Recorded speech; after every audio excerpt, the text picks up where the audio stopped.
क्या आप जानते हैं कि एक ऐसी साधना है जिसमें खुद भगवान शिव की रौद्रतम ऊर्जा को आमंत्रित किया जाता है?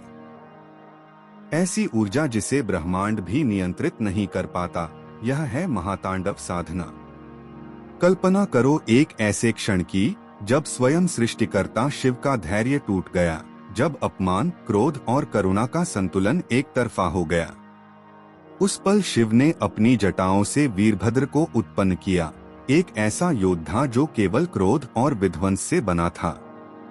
यह वही ऊर्जा है जो महातांडव में प्रकट होती है। यह साधना उसी परम क्षण की पुनरावृत्ति है, पर प्रतीकात्मक रूप में। महातांडव साधना कोई सामान्य ध्यान प्रक्रिया नहीं है। यह एक ऐसा प्रयोग है जहां साधक शिव के भीतर छुपी उस अग्नि से साक्षात्कार करता है जो न केवल संसार को नष्ट कर सकती है, बल्कि साधक के भीतर छुपे हर झूठे अहंकार को भी भस्म कर देती है। शिव का तांडव केवल नृत्य नहीं था, वो चेतना की ज्वाला थी, और यह साधना उस ज्वाला को अपने भीतर जलाने का प्रयास है। लेकिन याद रखना, यह ऊर्जा किसी भी असावधानी को क्षमा नहीं करती। साधना का विधान, एक गलती और विनाश तय।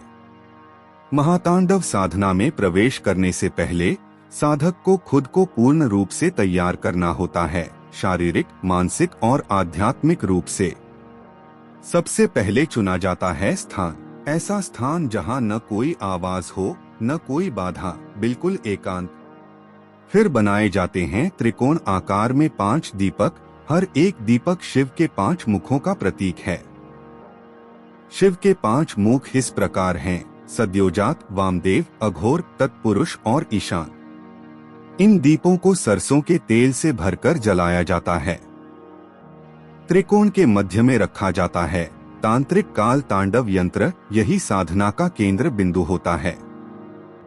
यह यंत्र कोई साधारण चित्र नहीं, यह एक ऊर्जा द्वार है। अगर आपने इसे सही विधि से नहीं रखा तो साधना उल्टी पड़ सकती है। इस साधना में एक विशेष मंत्र का जाप किया जाता है। यह मंत्र सिर्फ उच्चारण के लिए नहीं है, यह शिव के उग्र रूप को बुलाने का मंत्र है। इसलिए हर शब्द को ध्यानपूर्वक, लयबद्ध और भयमुक्त होकर बोलना आवश्यक है। लेकिन सबसे महत्वपूर्ण चेतावनी, यदि दीपक की लौ उल्टी हो जाए, अर्थात नीचे की ओर झुक जाए, तो यह संकेत है कि ऊर्जा असंतुलित हो गई है। उस पल तुरंत साधना रोकनी चाहिए, नहीं तो साधक के आसपास का ऊर्जा क्षेत्र टूट सकता है और मानसिक या शारीरिक नुकसान हो सकता है।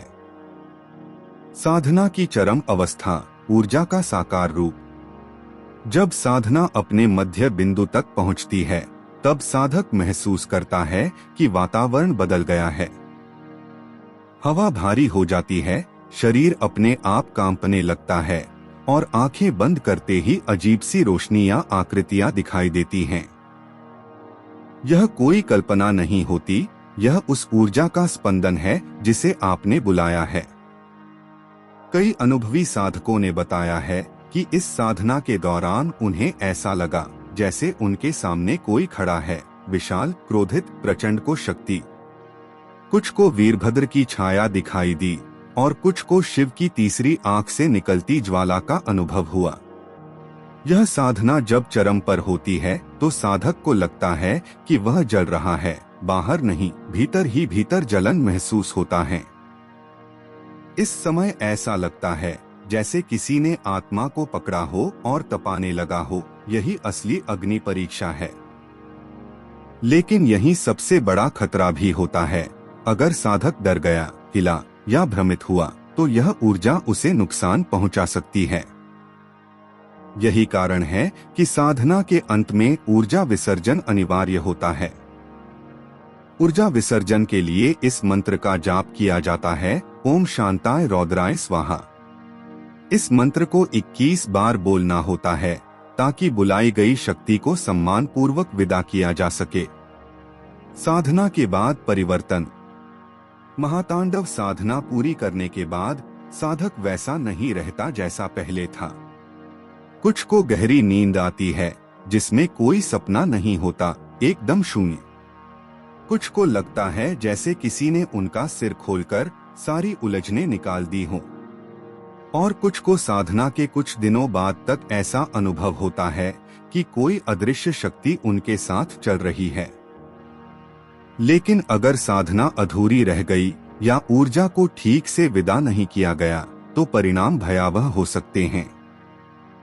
कई साधकों ने अनुभव किया है, घर में लगातार दीपक बुझते रहना, रात के समय खटखटाहट या भारीपन महसूस होना, मानसिक बेचैनी, गुस्सा या भ्रम की स्थिति, ये सभी संकेत ऊर्जा सही से विसर्जन नहीं होने का है। यह साधना वरदान भी बन सकती है और शाप भी, सब इस पर निर्भर करता है कि आपने इसे कितने समर्पण और सावधानी से किया। महातांडव साधना कोई सामान्य भक्ति नहीं, यह वो द्वार है जिसे खोलने से पहले आपको यह तय करना होगा कि क्या आप उस अग्नि से गुजरने को तैयार हैं। यह साधना आत्मबल को अत्यधिक बढ़ा सकती है, लेकिन उसी अनुपात में यह आपकी कमजोरियों को उजागर भी कर देती है। यह आपकी परीक्षा है और शिव की ऊर्जा किसी कमजोर आत्मा को स्वीकार नहीं करती। जो साधक इस राह पर बढ़ना चाहते हैं, उन्हें सबसे पहले अपने भीतर के भय, मोह और अभिमान को जलाना होगा।